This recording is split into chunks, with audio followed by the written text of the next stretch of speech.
News 100 live TV में आपका स्वागत है। मैं एल के साहू। आज हम लोग हैं झारखंड की राजधानी के रांची शहर में और अभी हम लोग जिस जगह पे है ये है आरा गेट। और हम आपको पहले भी परिचित करा चुके हैं और आज भी परिचित करा दे रहे हैं कि आज हमारे साथ में मौजूद है सदान विकास पार्टी के प्रखंड अध्यक्ष। जरूर हम कह सकते हैं क्योंकि आज से पहले सदान विकास पार्टी में इनका नाम हमेशा आता रहा है, हमेशा सदान विकास पार्टी से जुड़े हुए नजर आए हैं। लेकिन आज शायद किसी कारणवश सदान विकास पार्टी से नाता इनका शायद दूर हो गया होगा। शायद यही वजह होगा कि सदान विकास पार्टी से ये हट चुके हैं। इन्होंने अभी हाल में ही 2-3 दिन पहले सदान विकास पार्टी के राष्ट्रीय अध्यक्ष को लेटर लिखकर उन्हें अवगत कराया है कि सदान विकास का जो प्रखंड अध्यक्ष का जो उत्तरदायित्व था उस उत्तरदायित्व को इन्होंने त्याग चुका है। तो हम लोग सीधा उनसे जुड़ेंगे और उनसे समझने का प्रयास करेंगे कि सदान विकास पार्टी के जो प्रखंड अध्यक्ष का जो उत्तरदायित्व था उसको क्यों त्यागा, क्या वजह रही होगी। डायरेक्ट हम लोग उनसे जुड़ते हैं और उनसे बात करते हैं। सर, न्यूज़ 100 लाइव टीवी में आपका स्वागत है। आप आज तक सदान विकास पार्टी के बैनर तले हमेशा दिखे हैं, लेकिन आज राष्ट्रीय अध्यक्ष जी को आप लेटर लिखकर उन्हें अवगत कराया कि आप अपने उत्तरदायित्व से पीछे हट रहे हैं। क्या वजह रही होगी जरा बताइए। मेन है कि हम जो समाज सेवा के लिए मैंने जुड़ा था पार्टी से और मेरा काम था जनता राज कायम करना। मैंने जनता के हितों में ध्यान रखते हुए उनके सहयोग के लिए जो भी काम करना पड़े हम करेंगे। अब भ्रष्टाचार को मिटाएंगे। तो हम उस पार्टी में मैंने ज्वाइन तो लिए थे, लेकिन हमने देख रहे थे मेरे जो मनोकामना था, मेरा जो जनता सेवा का भाव था उस उद्देश्य पूरा नहीं हो रहा है। और हम जितना जल्दी काम करना चाह रहे थे, हमें तो अगला चुनाव में भी खड़ा होने की इच्छा थी, चुनाव लड़ने की इच्छा, लेकिन पार्टी का रवैया देख कर के मैंने चुपचाप रह गया। तो इसी हाल में देखते हुए हमको लगा कि ये चुनाव भी कहीं ऐसा ना हो जाए कि हमें लड़ने का मौका गंवा दें। इसलिए मैंने फैसला लिया कि मैं निर्दलीय से लड़ लूँगा या अपनी नई संगठन बनाने का मैंने प्रयास अभी शुरू कर दिया हूँ। आप सदान विकास पार्टी के बैनर में हमेशा खुश नजर आए और लोगों को मोटिवेट करते हुए दिखे, लेकिन आज क्या ऐसी वजह आपके सामने आई जो आप सदान विकास पार्टी को पसंद नहीं कर रहे हैं और सदान विकास पार्टी से नाता अपना दूर कर रहे हैं? कारण ये था कि उस पार्टी के जितने भी पदाधिकारी थे सब सोए हुए थे। हमने बहुत बार प्रयास किया जगाने का, बहुत प्रयत्न किए, लेकिन उन लोगों ने नहीं जग पाए। उसका कारण नतीजा क्या हुआ कि हम अगला चुनाव लड़ते, उसमें जो भी रिजल्ट होता कुछ तो पार्टी का भी नाम होता, मेरा भी नाम होता। तो ये सब देखते हुए हम सोचे कि ये लोग तो एकदम पूरा सोए हुए हैं। हम में तो कर्म ही मेरा प्रधान है, कर्म ही मेरा पूजा है, कर्म ही धर्म है। तो मैंने कभी हार नहीं मानी अपनी ज़िंदगी में। जब से मैंने होश संभाला 9 बरस से, जब से मैं जिस काम में लगा उसमें विजय ही हुआ। और मैं देखा कि इसमें तो भाई हम पहले से पराजय दिख रहा है, तो हम इसमें खड़ा और चुनाव लड़ेंगे तो किस उम्मीद पर लड़ेंगे इन लोग तो।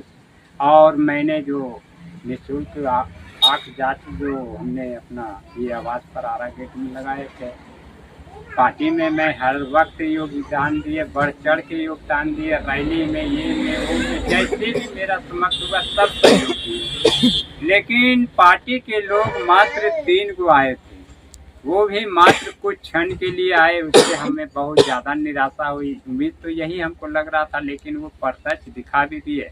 इसलिए तुरंत अगले दिन ही मैंने त्याग पत्र दे दिए कि मैं आपके पार्टी में सहयोग नहीं कर सकता, मैं आपका पदभार नहीं ले सकता, क्योंकि हमें काम करना है, हमें आराम का जिंदगी नहीं चाहिए। हमें मतलब हम ये समझ सकते हैं जैसा आप कह रहे हैं कि आपकी जो विचारधारा है, जन सेवा का जो विचारधारा है, उस विचारधारा से सदान विकास पार्टी का जो विचारधारा है वो मैच नहीं कर रही है और आपको सहयोग नहीं मिल रहा है।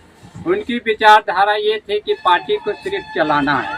हमारी विचारधारा है कि हर एक गरीब से गरीब, मजदूर से मजदूर, सबसे पहला मेरा है कि मजदूर वर्ग को लेकर चलना, दूसरी में किसान भाई हैं, तीसरी में व्यापार बिजनेस है, उसके बाद यातायात, स्वास्थ्य, सब कुछ लेके चलना है। तो इसलिए वहाँ पर हम सब चीज़ में जीरो ही जीरो देखते थे। कहीं पर कोई विकास का काम नहीं हो रहा था, कोई प्लानिंग नहीं हो रहा था, कोई भी किसी तरह का योजना नहीं था। और वहाँ बैठने उठने में भी कोई शिष्टाचार, कोई नियम नहीं था। जिसको जो जैसे मन है बैठ जाइए, जैसे मन है उठ जाइए, मैंने कोई नियम नाम का चीज़ ही नहीं था।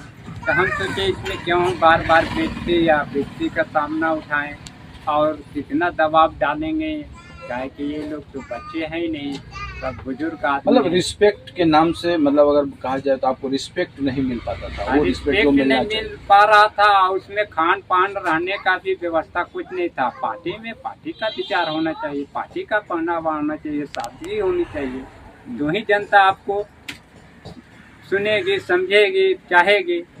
आप अलग हट के चलिएगा तो जनता तो आपको पसंद करेगी नहीं। जनता को चाहिए काम। आपकी पूरा स्टाइल वाला कपड़े से नहीं जनता खुश होगी। जनता को काम दीजिए, जनता आपको वोट देगी।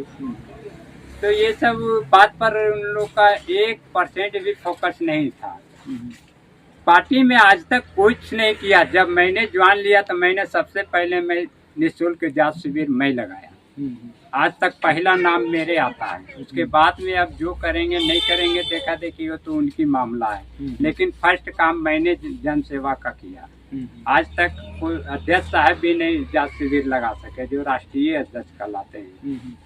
तो मैंने शुरुआत किया, लेकिन चलिए यही देखकर अगर पार्टी आगे बढ़ जाती है तो अच्छी बात है। सदान विकास पार्टी से आपका रिश्ता जो है बहुत, आपकी तरफ से आवेदन देने के बाद लगभग खत्म हो चुका है। अब ऐसी स्थिति में आप एक बार घोषणा भी कर चुके थे कि आप विधानसभा का चुनाव भी लड़ेंगे, ऐसी बातें सामने आ रही थी। तो अभी आगे क्या, मतलब आपकी रणनीति होगी कि आप विधानसभा चुनाव को लेकर के क्या सोच रहे हैं? जो सभा चुनाव है जो तुम लड़ना ही लड़ना है। हो सकता है मैं 2 सीटों पर लड़ सकता हूँ, ऐसा भी मेरा विचार है कि हम दो जगह से भी लड़ सकता हूँ। वो तो उस समय जैसा होगा वैसा मैं करूँगा, लेकिन चुनाव लड़ना तो 100% है, तय है। और दूसरी बात है कि जो पार्टी मेरी थी वो पार्टी से लड़ पाना हमें संभव नहीं है, क्योंकि हम जो मेहनत करेंगे और पार्टी से सहयोग नहीं मिलेगा वो पैर खींच लेंगे मेरा, तो मैं तो गिर जाऊँगा। इसलिए पैर खींचने वाला कोई मेरा नहीं। सहयोग नहीं कर रहे हैं अच्छी बात, लेकिन पैर भी ना खींचे मेरा। तो इसलिए मैंने अभी पार्टी बनाने की योजना चला रहा हूँ, और नहीं बन पाई तो हम निर्दलीय से चुनाव लड़ेंगे।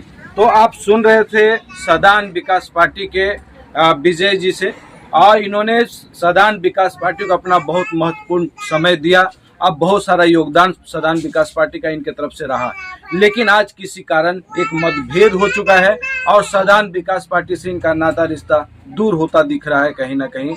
और जैसा इन्होंने कहा कि उनका विचारधारा, सदान विकास पार्टी का विचारधारा और विजय जी का जो विचारधारा है वो विचारधारा कहीं ना कहीं विचार नहीं मिलने की वजह से ये मतभेद हुआ है। अब देखना ये है कि सदान विकास पार्टी में फिर विजय जी वापस आते हैं या फिर विधानसभा चुनाव में अलग रूप से अपने एक नई रणनीति के साथ में, अपनी कई नई दिशा के साथ में विधानसभा चुनाव लड़ते हैं। ये देखने और समझने की बात है। इसी तरह खबर देखने के लिए आप हमारे साथ बने रहें। धन्यवाद।